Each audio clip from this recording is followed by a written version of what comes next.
Hey everybody, welcome to the Story Studio podcast. Today we have back crowd favorite, Bonnie Johnston, who's going to be, we're going to be talking about characterization hacks. Say hi, Bonnie.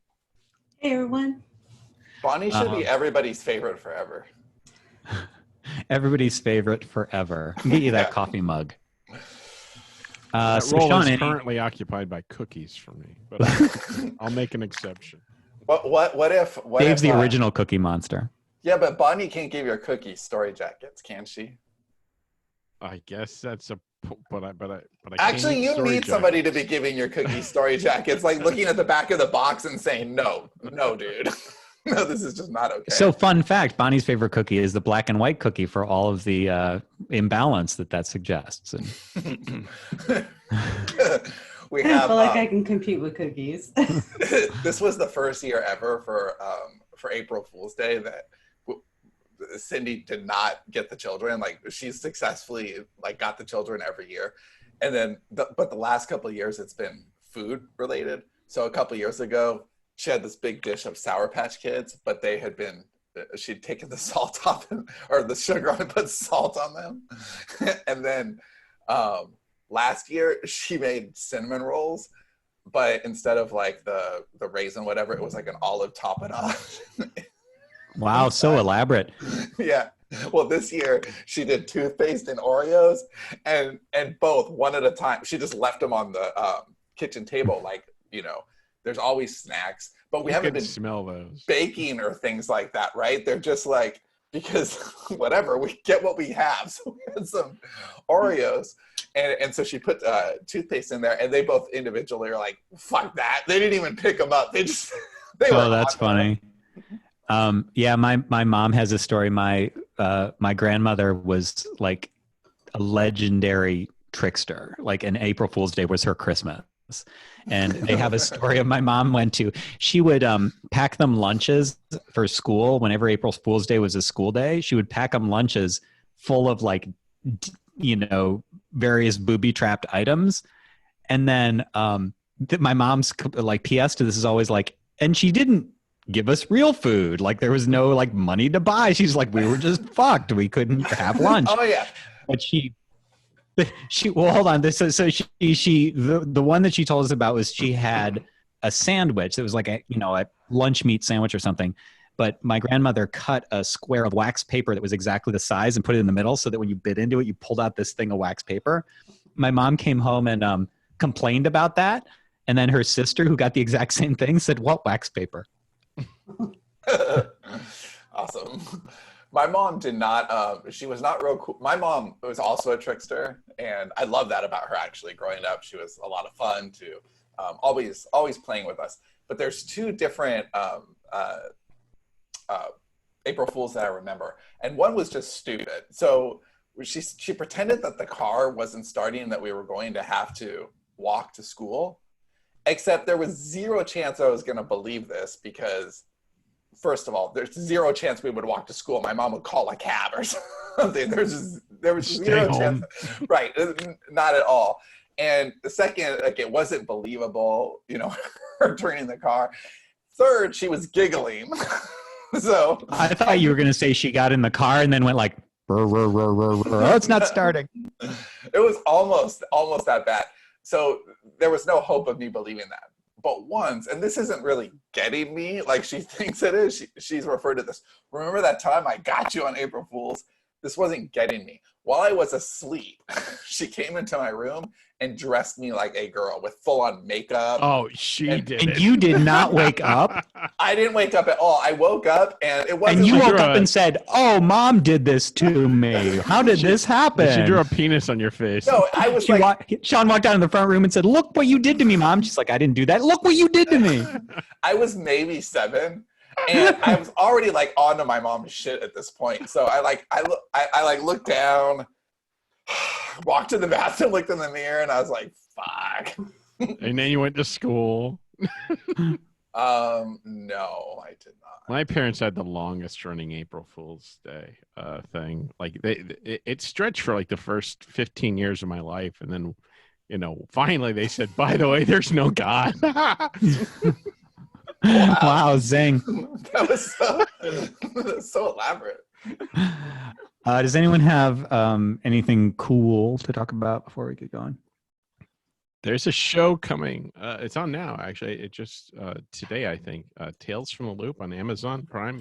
Anyway. Oh yeah, it's like Black Mirror too, right? No, it's based on these paintings that was turned into like a role playing game. It's about these people that live in this weird little town where there's like lots of weird shit going on. But I think it's one long story. I don't think they're different tales. I could be wrong though.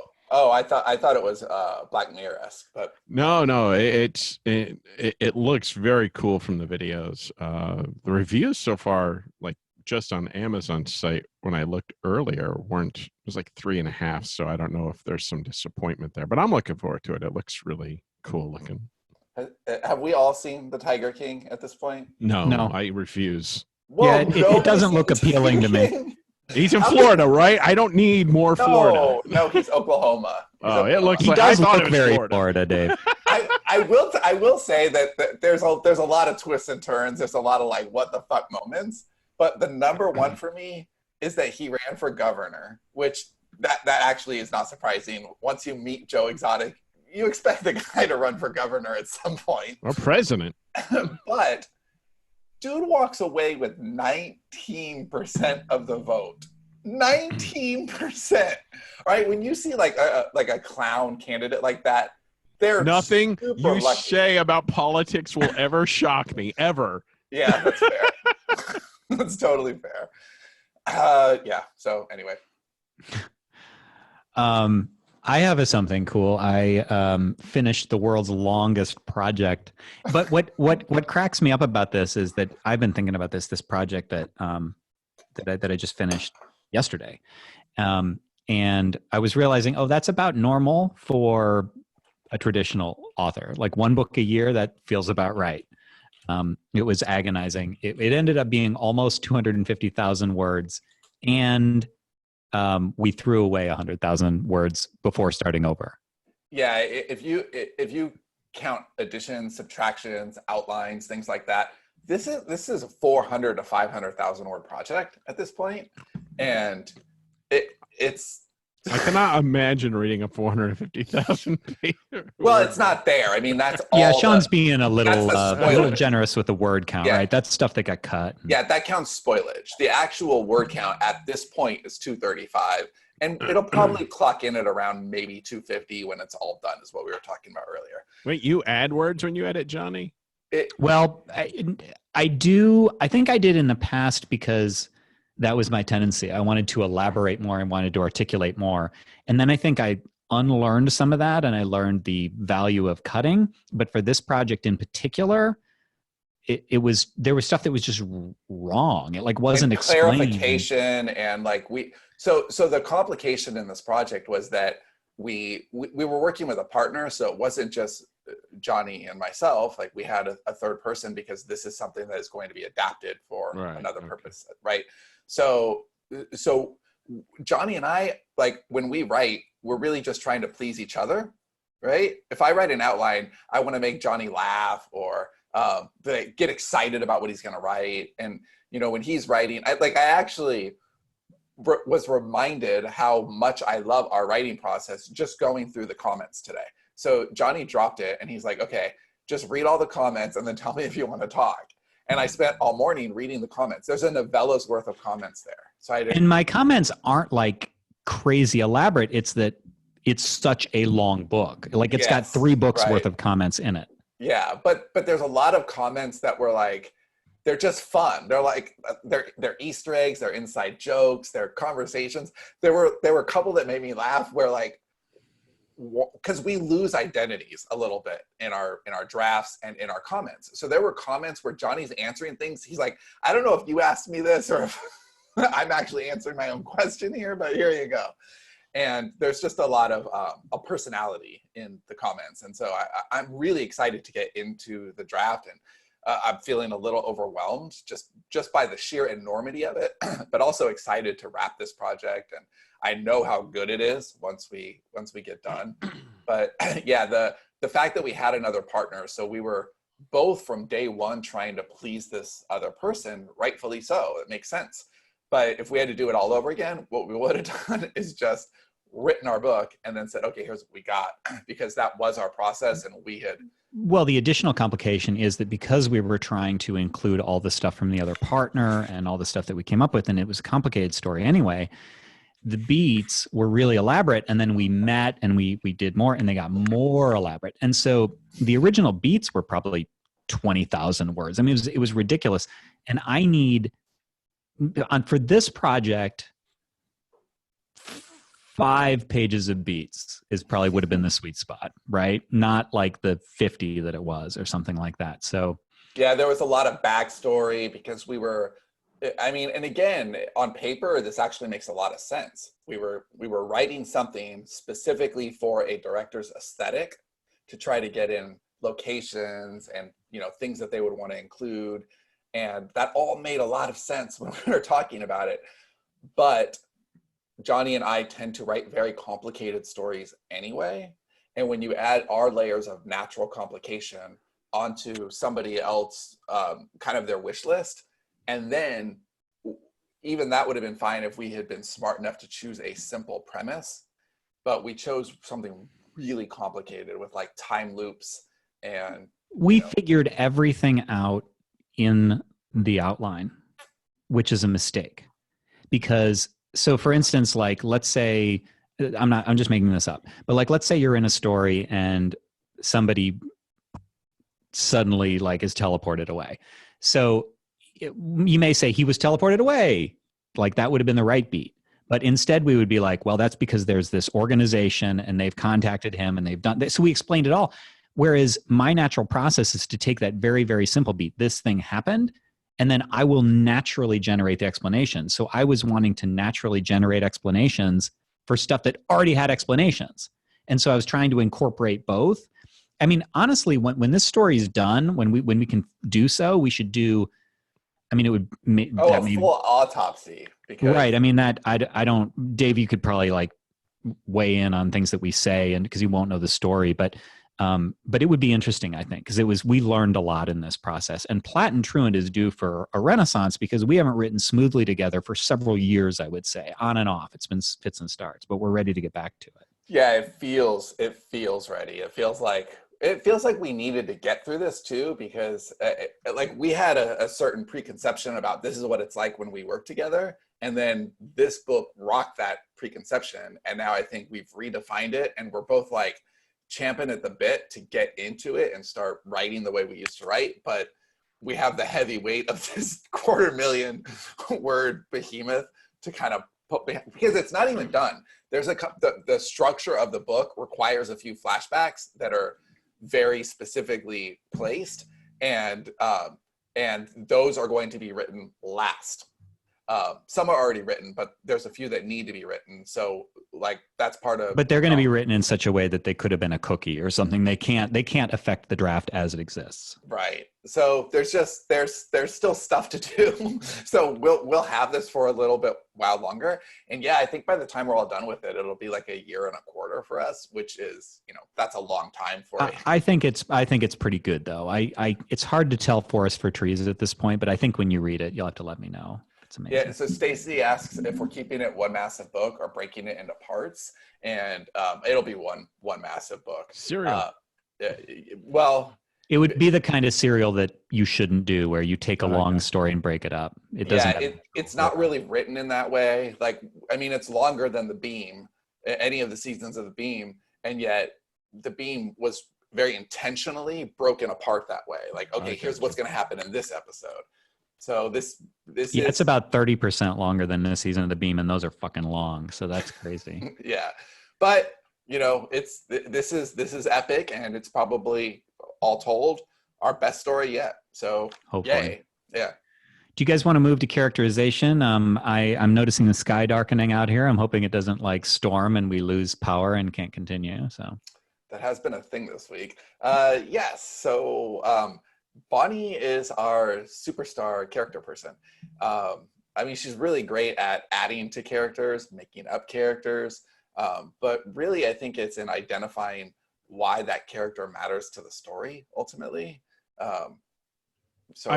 I will say this before we get into this. The last time we had Bonnie on, like, she's so good at like thinking of things I didn't think of. It made me completely rethink and restart like a story I was working on. Oh, Oh, no. okay. Maybe we He should should table never this be until allowed next to do week. any of this. Or Dave, do you have any housework that needs to be done right now, or family members to hide from? He's got landmines everywhere, though. Remember when he watched like The Haunting of Hill House and wanted Yes, to? and then he rewrote an entire book like a week before it was due. Yes, I don't know that we. You know what? Maybe we should never have them on the show at the same time. but I will say she is very inspiring. So after this episode, you will probably be inspired to write. So Well, I love working with Bonnie. I love every part of the process with Bonnie. I love pre-production, just kind of talking about ideas, and I've been shooting her my coronavirus story ideas, and because of course those are happening, and from the pre-production all the way through post-production, where she's going through a draft and hitting those emotional beats so they're stronger. It's just I feel very lucky to write with you, Bonnie. I feel very lucky to be writing with you. Like, we have like a whole book that hasn't come out yet, that a huge portion of it is stuff that I've learned from writing with you. Yeah, so this is originally we were going to talk characterization for a characterization book that we're going to have coming out, but it's just not for a while anyway, because it really, there's a large body of work that we were calling our core curriculum that really needs to be produced at once and then released when it's ready. But that book is written, and this characterization book was Bonnie's version of Johnny's fiction book. Is that fair, Bonnie? That's very fair. Yeah, so when we mapped this out, we're like, it's 50,000 words on characterization, and it ended up being 100 plus, and just it beat her up a lot more than I think she imagined. It was going to be finished by the end of December, and I think it went into March, right? Yeah, I think it was the beginning of March. Yeah. Yeah. So I mean, that was the book she was writing. That was her thing. And Bonnie's an efficient writer. So there's just a lot here, and I think there was a lot of writing, a lot of rewriting, a lot of this is necessary, this isn't necessary. And when she was done with it, she was not quite as happy as Johnny's is to be done with his, but she was definitely gleeful. Like, yay, it's done. But also, what I got from you, Bonnie, was that you felt very grateful that this was all out of your head now, because it's like a lot of your character theory, a lot of this stuff, had just kind of been sitting there. In fact, Dave, you might love reading this. You could just read the doc. But I remember you just being like, yeah, I feel like that was all just sitting here, and now it's on the page, and now I don't have to think about how to say it. I can refer. So what was the hardest part about writing that book, and then how do you feel now that it's done? I think the hardest part about it was that so much of character is interrelated. Like, every chapter almost refers to every other chapter, because like you can't talk about like different aspects of a person's psyche separately, right? So it's like there was so much of like how much internal reference should there be between all the chapters, and like, because I didn't want to repeat a whole lot of things, but I also didn't want people to just be like, this book has got so many connections, I can't keep them straight. So I think that was the hardest part. But I think the thing I'm happiest about is like, I now have everything out of my head in a systematic way. So like everything has a process. Now, like any aspect of character, like I turned like a lot of the things I've been learning from you guys, and a lot of the things I've been learning by working with people inside Sterling and Stone, and then doing a lot of analysis, turned it into like, here's a process, or here's a checklist, or here's something that if I just think about these 4 things, I'll be able to figure this out. Did you, because one of the things that I think makes it so readable is that you do have a really academic approach to, well, everything that you do, but I mean, characters, you really are getting into the social science and emotional core and stuff like that. but you also use a lot of friendly examples. So a lot of pop culture examples that make it really easy to, I mean, anytime you're talking Star Wars, you know, most of your audience knows that, so it's really easy to pipe in. So was that really intentional? Have you always done that? Or is that kind of an artifact of how often in the story meetings we're using pop culture references? It's an artifact of the story meetings. I mean, I've always been very example based, but just, yeah, in terms of like figuring out how to translate stuff that does feel very academic into stuff that like you see every day and that you think about all the time in your everyday life. I think that like having the pop culture examples really kind of helps you connect to it in a very emotional way, so that you're like, even if maybe you didn't understand the language 100% in terms of the technical explanation, you intuitively have that understanding of how it worked in the Matrix, or how it worked in Star Wars, or Monsters Inc., or whatever the example was. And I think a lot of us as writers, we do really kind of learn by osmosis. Like we read so much and we see so much, and like so many of the techniques we already know, we didn't learn because someone spelled them out. We learned because we saw them in stories over and over again, and we just started doing them. Yeah, that's very true. I think there's been a lot of instances where you've given me language to understand something that I natively do, but I don't do it because I learned it. Well, I did learn it, but I didn't learn it because a teacher told me, or a book told me. I learned it because Damon Lindelof showed me, or you know, not personally, but because I love stories and I pay attention, or like I learn a lot of tricks from J.J. Abrams or Stephen King, or you know, that's my grab bag. So I don't know why. I know that I'm copying. You know, of course, we copy everything. That's what humans do. We see and we interpret and then we copy. But you've really helped me to have language around some of the things I do. And once you have language around something, which is what this episode's about, you know, you just can do it better. It's like what Dave was saying, you know, man, I got all these ideas, because you talk about things and you understand them, and then you want to go apply them to your own work. All right. So what do you say, what's the best way to begin this discussion? I mean, we're talking about characterization, but characterization hacks in particular. So, I mean, what big picture here, right? So like when we talk about hacks, we're just little things that you can, like, rather than big picture, what do you mean by hacks? Little shortcuts that we can find?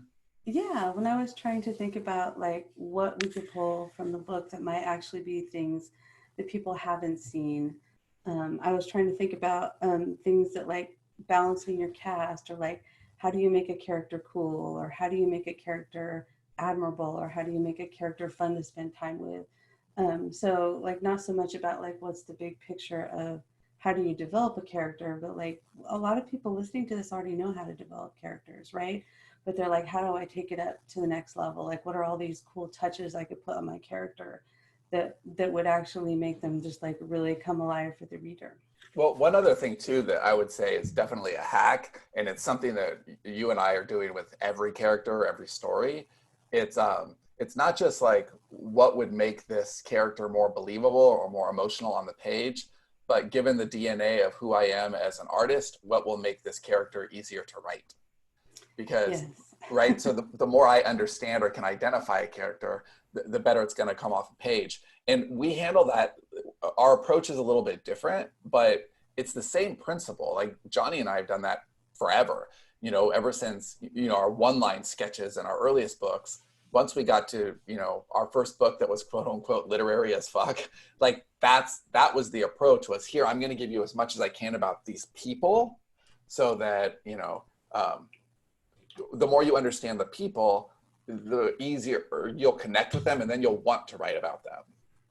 And that would be interesting to kind of compare like different things. Like Sean, with you, a lot of times I'm focusing, if I'm creating a character for you, I'm trying to make sure that that character has some sort of delusion that they're living by, that they're going to have to get disillusioned from, because I know you love to write those scenes. And like, I know that that's a way into the character for you if you know how they're lying to themselves. But like Dave and Johnny, like, what are the kinds of things you do? Like when you're writing someone that's really different from you, like how do you find a connection to that character? Like where do you start even looking for that? Well, the first thing that I would say, the first thing that I would say is that I consider, and it's taken a little while to get this, is I consider everything that Sean gives me optional. And what that means is that I'm going to follow it more often than I'm not. And I think that having that permission is something that a lot of writers, if they're working from an outline or somebody else, maybe they don't kind of consciously get that, oh, it is all optional. Now with characters, I tend to be more true to them than not. But there are certain things where like, okay, well, maybe this shift would make sense. Or, you know, as written in the description, a person might not talk this way or have this rhythm. And then I will just be like, well, no, it makes more sense for them to have the rhythm. And actually, something that you said there, Bonnie, maybe this is just like, maybe I'm opening a nest, or maybe I'm pulling at a string here that's going to unfurl the whole thing. But I actually think that to some degree, now, hopefully everybody understands the way that I'm saying this, but I think you can only write characters who are totally different from you to a certain degree. I mean, my characters, no matter who they are always going to have a little bit of me in them. I don't think I can or even should purge that. It might be an affect to the way that I'm speaking, or a story that existed in my personal life, or something like that. And when you're writing, say, a really dark character who's very different from you, if you're not a dark person, then obviously you aren't going to share those traits. But I think that you can't help but imbue a little bit of your worldview or something into them.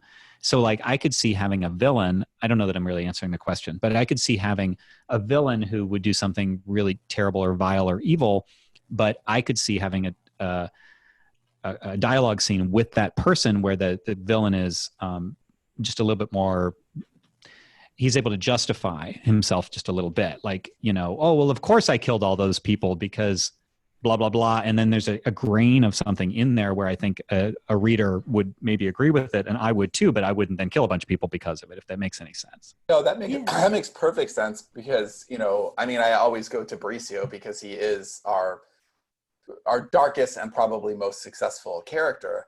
And I'm nothing like that guy except for the parts where I am, right?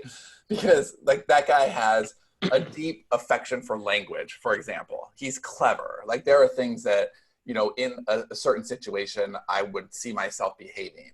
And so I think you have to, otherwise you have there's a complete disconnect. How can you write the character if you're not connected to them in some way? Dave? Well, I also feel like I almost challenge myself personally to some degree. So if I have somebody who's doing something really vile, I find myself doing maybe a confrontation scene where personally I'm walking a little bit of a line. And it's almost like I'm giving voice to some very logical arguments from the villain's point of view. And it's almost like, okay, how am I going to counter that as the force of good in this story? But I let them say everything they have to say from their point of view. And I haven't been caught off guard yet, but I'm just waiting for the time when I write a villain. I go, oh, wait a minute. You know, you're right. That dude's right. Kill everybody. It's only a matter of time. Sorry, Dave, I cut you off. I try to find, I do write people very different from me, like completely across the board. There's many that have traits that I do, but there's some that are so thoroughly different that they're polar opposite. And I usually try to find some justification for why they are the way they are, because I've always You're really good at that, actually, Dave. You're really good at humanizing even the most vile people. And the one I'm writing right now is just I'd like to say I can't wait, but I totally can. I mean, but I try.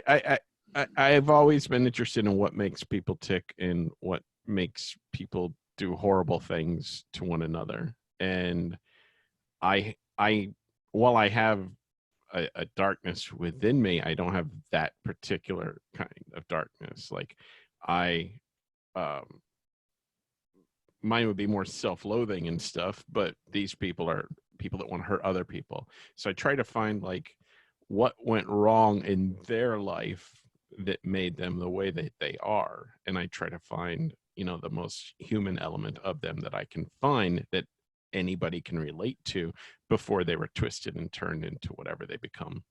Yeah, I don't think you've ever once had a character who is just, well, no, I could think of one, but I was going to say a character that was just evil for evil's sake, but I could think of one, but we very intentionally in the story meeting before we got that down, we're like, okay, this guy's the Joker. He really just wants to see the world burn. Like it was a specific. Wow. That's the second time I've said that word on this podcast. It was a specific. Oh, no. Before you were talking, you were using the noun form. You said specificals. Right. I remember. For the OGs who remember that. I remember like deciding we're going to do this for the character because sometimes there is a Joker character, and that is what defines them, is their complete insanity or disregard or, you know, whatever it is, not something that twisted them. But that's very unusual. You always get to the heart, and I don't know, you have a way of making real evil, even if it's not sympathetic, at least you can see the genetic mapping of like how they became that person. Yeah, the current one I'm doing is somebody that, you know, I don't want readers to like at all. I want them to be scared, but I do a couple of flashback scenes where the reader's going to be like, oh, God damn. Like, they're going to feel sympathy for this character, and I don't know that that's a great thing. So, well, go ahead. Well, I had a question for Bonnie. If yours, that's where I was going to go. So there you go. Okay. So one of my things, like, we plot out our stories ahead of time. We try to, at least I try to. They're more successful at it than I am. But a lot of what I'm doing is finding the character, and I can't really do that well in the outline phase. A lot of what I'm doing is finding the character as I write. Like, even if I have ideas of what I want, a lot of you don't know who they are until you actually spend real time with them. And they could be very different, and that could change the story drastically. So how can you find the character more in the outline phase without having to like do that stuff while you're writing? Or are just some people wired differently where they have to go through that? So I don't know. Well, it kind of sounds like what you're doing with your characters is you're going to their backstory and trying to kind of construct their emotional logic so that you're going to understand how they behave. And if you're doing that, but then you're writing an outline where a lot of the character stuff isn't as solid, that makes me think that the way you apply the emotional logic of the character, that you have to have some sort of a context. Does that sound right? Yes. Like, I really don't know. Like, I know some of the characters, but I don't know all the characters, and I don't know just truly, you know, how deep the well is until I'm in the story. Is it usually the main characters that you're fleshing out mostly in the story, or is it all the characters? It's most of the characters. It's the main characters usually, and the bad guy, or it's the main driving POV characters usually. Side characters and characters that are sort of ancillary to the plot, they're a little more nebulous, and they don't usually require the same level of deep diving. For the deeper characters, you might just need more story meetings, because it's another way of off the page spending time with that character. So if we talk about the characters, because we talk about the story a lot, and we'll get sketches of what a character is supposed to be like, and maybe we'll even say, oh yeah, like, so-and-so would be great as that person. But I can't even, like, actually, now that I'm saying this, I can't remember a single time where we've had a story meeting that was just dedicated to talking about who this person is and like what their childhood was like. And I mean, that is something that every time we're talking characters, Bonnie and I are like, what is their core emotional trauma? And like, that's not native to me. That's something that Bonnie absolutely brought to the process, because it's what matters to her and her characters. And so naturally I've kind of imported that to other areas where I work, but like that was born with Bonnie, and maybe we should just be doing that, dude. Like let's, you know, for the next project we have coming up, not just set aside story meetings to talk about what should happen and why it should happen, which I think we're pretty good at that, but like who it should happen to. Okay. Bonnie, I'm trying to figure out where the best part is to start with this, but I would say protagonist and antagonist. What do we want to keep in mind there? Because those tend to be sort of the core things that drive a story forward. Okay. Yeah, I always like trying to figure out my protagonist and my antagonist relationship before I'm plotting the story. And sometimes I do that before I try and flesh out like their backstories, just because I really want to make sure that they have the right kind of chemistry for the type of story I'm trying to tell.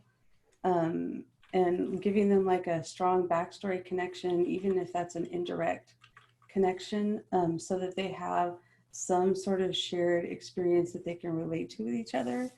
Trying to find a way to make it personal in the present so that you're not just relying on the backstory to like drive the emotional antagonism that you've got going with them. Giving them some chemistry that's fun through psychological opposition, trying to design something into their psyche where we know that they're going to have friction just because of what their personalities are like. I usually like to try and find a way that each of them gets under the other's skin.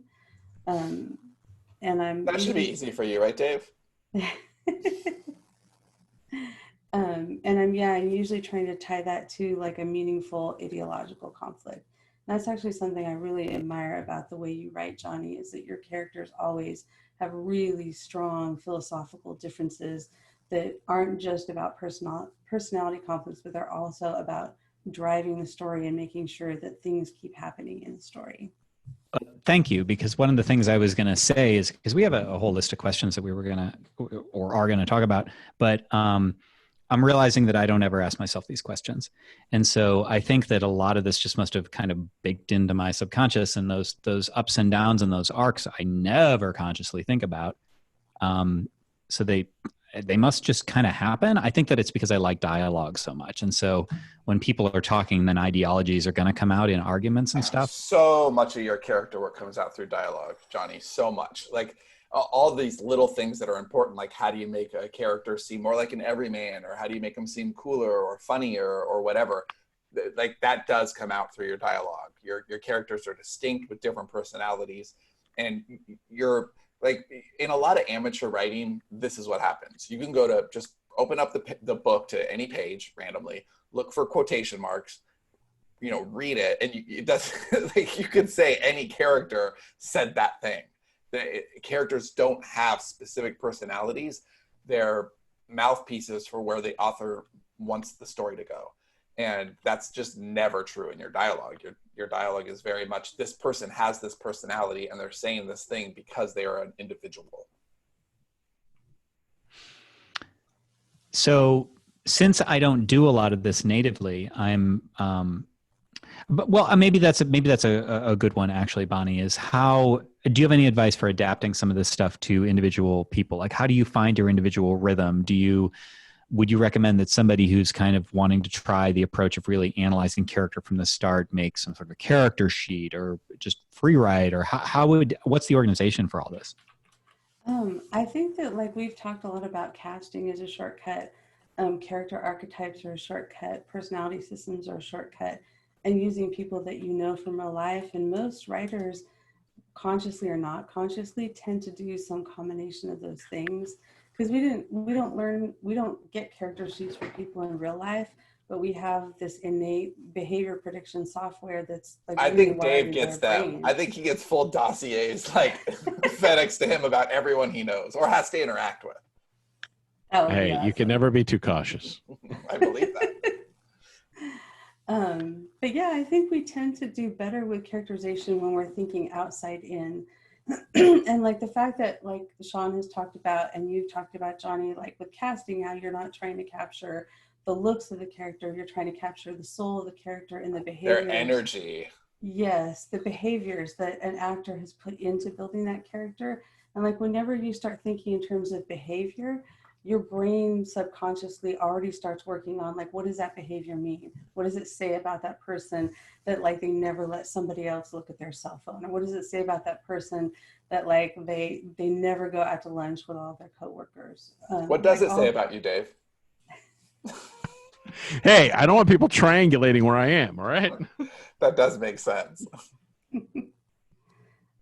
So yeah, I don't actually do like traditional character sheets, but when I think about things I want to show about a character, I specifically try and translate that into what are the behaviors that character is going to have in their everyday life habitually when it comes to what they wear and what they eat and how they talk to people and what they refuse to tell anyone and what secrets they're keeping.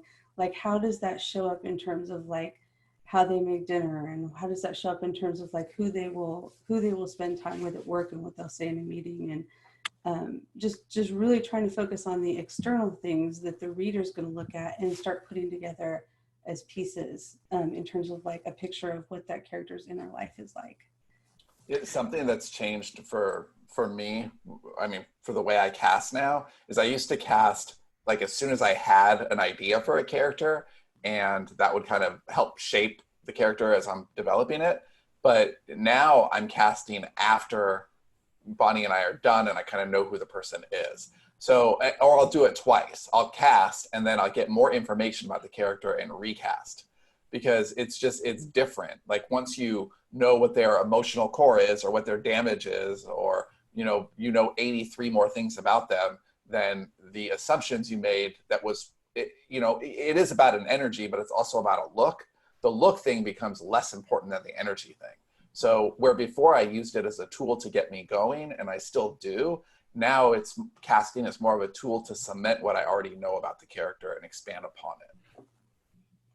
Yeah, like it. Oh, sorry. Go ahead. Well, I was going to ask how you approach cast planning. So it is a different topic. So if you want to continue with what you're saying there before. Yeah, I was just going to say that like a lot of writers who I've talked to who seem to draw on people, like people in real life, a lot of times they will describe characters to me. They'll say, oh, he's the kind of person who would go and eat all the shrimp off the platter as soon as he gets to a party, or that right? asshole. And like that, yeah. And that tells you so much about the character, excuse me, even though it's just like one small behavior. But it's like, I think people who draw on real life characters, and Dave, maybe you could correct me if you don't do this, but I would be interested to know if you tend to think of your characters that way. It's real life characters, or yeah, do you base your characters, do you draw a lot on real people when you're almost never? characters? No. Oh, okay, then never mind. I thought they're that all was in my head. your preference. So cast planning. So Dave doesn't actually know anybody, right? All right. This is like 40% of the people he knows. I know lots of people that are just in my head. Or you know them and you don't like them. A lot of people know people, and those are, the Venn diagrams overlap with wanting to spend time with them. Very small sliver. Right. So cast planning, because we talked about protagonist and antagonist, but do you because it seems really complicated to me because I'm not a planner. Like I'm kind of in the middle, and Sean handles some of my planning. When I work on my own, I do tend more towards pantsing, just because I keep trying to push the ball of planning and plotting ahead of time, and it just doesn't work for me. But how much do you detail, like, okay, this person needs a foil over here, and then this person needs a foil. This person's going to disrupt this. This person's going to disrupt this. Like how complicated do you get, and what are your considerations? Like, do you think of the first thing that comes to mind is like, I don't know, diversity or location or something like that? Yeah, actually, I spend a lot of time thinking about this once we get a premise going. Things like how many point of views are going to be necessary to tell the story. Is the cast mostly made up of characters who know what's going on? And you talked a lot, Johnny, about like knowing when you need to include a newbie, so that you always have somebody that will ask the questions that the reader is wondering about. Sean talks a lot about diversity of viewpoint, which is something that I didn't used to think about as much until I started working with him, making sure that the characters are not just like making sure they're ethnically diverse and making sure they're coming from different walks of life, but also making sure they actually do have different philosophies and different attitudes, and making sure that if you have a society that has multiple sections that you want to showcase in the story, do you have someone who comes from each of those different sections of society, and do you have a believable way to kind of pull them together into the story? Also, do you have characters who need to serve as plot devices? Like, do you need a shoulder angel and a shoulder devil, or do you need a character to be a MacGuffin, or do you need a cautionary tale to really drive home the point of your story? Do you need like a representative from exposition labs and Sean and I have talked a lot about how you like structure the story so you never need one of those. And do you need a particular archetype, or do you need something in the story that's going to represent a viewpoint that doesn't naturally come from you? Like in terms of when you're writing a story where you have someone who's really different, like figuring out how you're going to construct that emotional logic so that you can actually write it believably, without just having it sound like it's you kind of bullshitting for the sake of that character. But I would be interested in, like, Johnny, when you get a cast from Sean and you're going through it, like, how do you evaluate the characters? Like, how do you decide that all of them are relevant? Like, do you discard characters or combine them, or like, No, how do you think about that?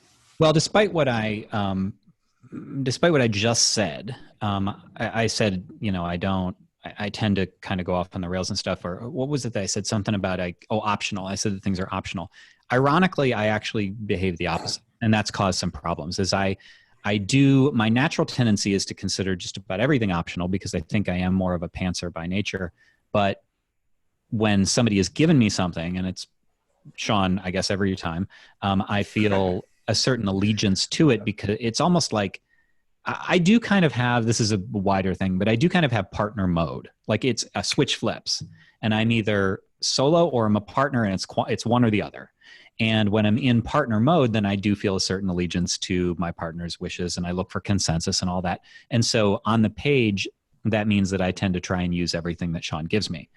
But well, I think there's a difference between character and story. So in story, it's like, yeah, I know that this made sense in the outline, but now I'm here and it doesn't. So I'm going to go this way. Where a character is like, it's almost like this is the pieces that you're given to at the beginning, and you're pretty like I can't remember a single character that you didn't. Well, it's a blurred line. I can think of two examples, but I can't be specific with one. I can't think of a specific example, but I think you'll recognize this. And another, well, I'll just say them. So the first is, there's been a number of times where on the fly I've needed a character. It's always adding one. Oh, yeah. And I will just make one up. And if you are paying very close attention, yeah, I mean, if you're paying very close attention, the names aren't as interesting because I'm not as good at naming as Sean. They tend to be a little bit more one-dimensional. I think that their actions and their speech make up for it, but I don't give a lot of thought to like they're more backstory. Like walk-ons. They're just walk-ons. Like they it's what Bonnie was saying. They're there to serve a function more. Well, they are and they aren't. I mean, there are some times that I've done that, and that character persists throughout the entire thing. And this is the second example I was going to give. Is there's one story in particular, which I will share in the chat for reasons you'll see when I share it in the chat, where we had. You might be able to figure it out by my description. We had a very aggressive lead, and he needed to be softened. And yeah, I know exactly. So this is actually a story where, speaking of beat and plot, I followed the first beat, and then I went a little bit off on the second chapter, and then I never looked back, and I totally disregarded the outline just because it had its own natural momentum. That doesn't usually happen. But in that case, that same story, the character needed a foil, and it needed to be female, and it needed to have a certain association to him. And so I gave him a sister, and that really changed the character. But that was a decision that I made on the fly because of considerations in the plot. I needed a perspective represented that the original story didn't have, because Sean didn't know the original story was going to be what I made it. And it was an excellent choice. And that character ended up getting her own book later, actually. Right. So it all does work out. But you just have to listen to the story, and your characters will tell you things that you don't expect, because, to Dave's point earlier, you don't know them in the beginning of the story. You're guessing about everything. And then once they get into situations and, you know them a little better, then you just kind of have to listen. I'd be curious. I'm sorry. Go ahead. No, go ahead, please. I would be curious about, like, Dave. I know that sometimes you outline stories and sometimes Sean outlines them for you. Is there a difference in terms of what you do with the cast? Like, for example, when you're outlining your own, do you just pull characters in as you're plotting, or do you actually figure them out first before you start on the story? I don't know if Sean's outlined for me. Have you specifically outlined anything? Oh yeah, but you changed. Yeah, I was just going to say, doesn't he outline everything and then you disregard the outline? It's not that he disregards the outline. It's that Dave has to find the story. Like he does. So if we get on a call and then I'm like, here's how I see the story, the next call is here's all the ways you were wrong about the story.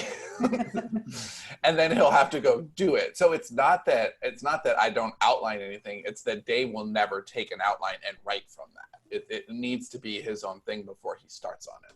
I have to go through the birthing process. Yeah, which and there's like, these are all different processes. I think the point is you find what works for you and then get better and better and better at that. And, you know, I know this isn't a character thing necessarily, but it is a process thing. And I think ultimately that's what we're all looking for, is better process. You know, with Johnny, we got really, really good at our process. And then we started getting away from our process and started to assume a lot. And I don't think you can do that. I think you need to always constantly figure out what is working and why the things that are working. You got to know yourself and listen to your gut. I mean, this is a bigger thing, but even in the wider partnership, that's something that was true. Like we had something that worked and things changed and we didn't, I think, listen to a lot of signals, but that's very true of the story as well. I think that you need to go, for a seasoned writer, somebody who's been doing this and kind of has their feet under them, I think personally that following your gut instinct is way more important than following an outline. Agreed. Yeah. Well, I was just going to say that, you know, we're at a pretty full show at this point. And if Bonnie's willing, I'd love to continue with this with a part two after one more question. Is that cool? Yeah, absolutely. But so just to kind of make it a good question, Johnny.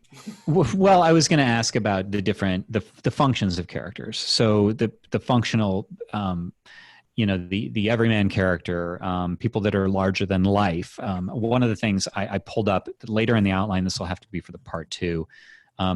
We have bullets for this. And one of the suggestions was a list that I wrote in an upcoming book on characteristics of, like, say, a classic character. And one of the things that I said in there about I said that characters need to be interesting and do interesting things. And that's not as pat as it sounds. But then there's a line in there where I said that I was going to say that there's a limit to how interesting or distinct they can be. But then I thought of Ignatius P. Reilly from A Confederacy of Dunces and changed my mind, right? Because that dude took it so far. So types of characters and why does it matter, and what should we be considering there, maybe in terms of balance of their function? Yeah, that's actually something that I've been thinking about a lot lately, ever since I saw Knives Out. And just like in terms of like the three types of characters, there's the everyman who has to be really accessible to a wide range of readers, because he's basically the way that the reader projects themselves into the story. So he's not a blank slate, but he doesn't have any obstacles to the reader just like saying, okay, I'm going to be Neo, or I'm going to be this character, I'm going to be Marta. So like the everyman is like for Neo, he's curious and skeptical, and he's got this existential angst, and he likes a noodle shop, and that's pretty much all we know about Neo in the Matrix. That's his personality. He's right? as interesting as Keanu seems most times. Right. He doesn't actually seem like a very exciting character at all, but he's the vehicle for you to experience extraordinary events. And he's surrounded by larger than life characters, which is another one of the character types. And larger than life characters usually have exaggerated personality types. They're a little bit over the top in terms of like you'd be unlikely to meet someone like that in your everyday life. They can take way more damage than a normal character, or they're exceptionally bold or exceptionally intelligent. Like Sherlock Holmes is a larger than life character. Kirk, McCoy, and Spock are larger than life characters. They have really strong personalities. But in The Matrix and in Knives Out, one of the things they did is they gave you an everyman protagonist that you totally could project yourself into, which gives you a more immersive experience. And then they surrounded you by all these larger than life characters who are hilarious and terrifying and just like willing to do crazy things. And it just gives you that really intense emotional experience of like experiencing all these interesting people while still getting to be yourself. And then you have kind of like the realistic characters who are kind of in between. They do have obstacles to you projecting yourself into them. But they're really important for like dramas, for example, like West Wing. All those characters are believable, right? Or if you're watching like a movie, like I think it was called Ordinary Heroes, which was like a drama about a family where they had a bunch of secrets and like one of the kids died and it was all about the family unraveling. That movie couldn't happen. Ordinary People with Mary Tyler Moore? No. Ordinary Heroes with Sigourney Weaver. Oh, no. But yeah, the kind of story that you're telling really kind of does dictate whether or not you want to have all realistic characters or whether you want an everyman so that you can surround your reader by really over the top characters. It's actually kind of hard to write a story with all larger than life characters because it just becomes unbelievable unless you're doing something with a heightened reality, like John Wick had really larger than life characters, like a Conan the Barbarian. Like everybody in that is a larger than life character. Well, right? we were talking about this just a couple of days ago, maybe even yesterday, in one of the story meetings about the difference between action and reaction. And that's, I think, what you're saying. Like Neo works because, I mean, Keanu, I do like Keanu. This sounds like I'm shitting on him. I'm not. I like Keanu a lot. But he is more of a blank slate actor in that way. Like, he doesn't have a huge range. He's great at being Keanu.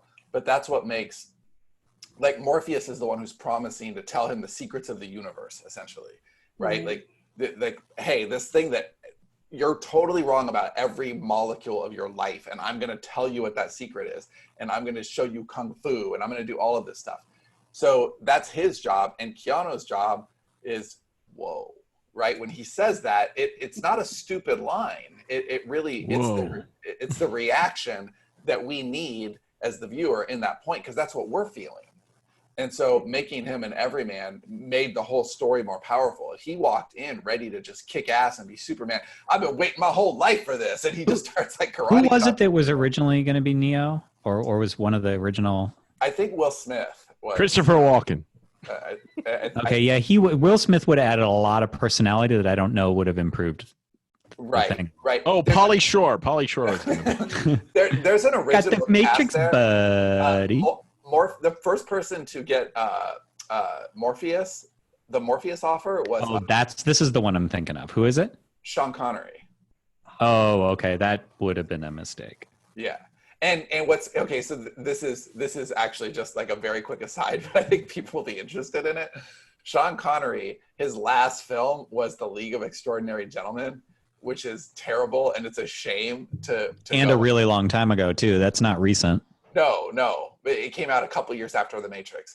And the reason that he took that role is because he said no to Lord of the Rings and The Matrix because he... Wow, good decisions. Yeah. Well, he didn't understand them. He's like... He wasn't talking to Hugo Weaving, I guess. I'll take both of those, motherfucker. He didn't understand either of those roles. And so when League of Extraordinary Gentlemen came along, he's like, I don't understand this, but I kind of shit the bed on my last two chances, so I'm going to go take this comic book thing. And then it tanked, and he retired. Do you guys think that Hugo Weaving was like in that episode of Friends where the little old lady is vulturing on the slot machines, waiting for Phoebe to exhaust them so that she can hit? There's a like, oh, okay, you don't want Lord of the Rings? Okay. You don't want The Matrix? Okay. I do like that Hugo Weaving came out of nowhere in like a 2-year period to be like the guy. All right. So this is super fun, and I think we could go on forever, but I think that's exactly the point. We were doing a little bit of back channel. This is a spontaneous decision to do a part 2. And Sean was like, maybe we can wrap this up. And I was like, there's no way. Like, there's so much discussion here. So why don't we just plan on, we'll do a next part 2 next week, and we'll have Bonnie back on. We'll use the original wireframe for the show notes and do a whole lot more. And I know the readers are or the listeners are gonna have a real big problem with Bonnie because, man, they hate Bonnie. They don't hate Bonnie. They love Bonnie.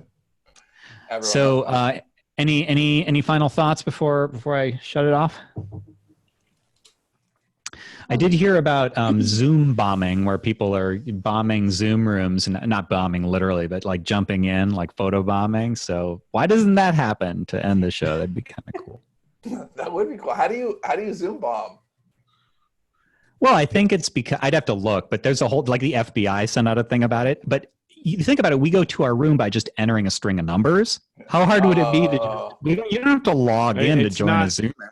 It's not the Zoom isn't secure. It's not end-to-end encrypted or anything. So pretty much people can join on, and people like there's an automated tool that can find 100 Zoom room IDs like in an hour. I want to do that. It's not even that hard. People have been going into like teachers and stuff have been doing like Zoom stuff, and they've been like broadcasting pornography and hate speech and all this stuff. Oh no! Right. Yeah, that's why am I shocked that Dave? Why am I not shocked that Dave already knew the story? I think he wrote the story. He wrote the story.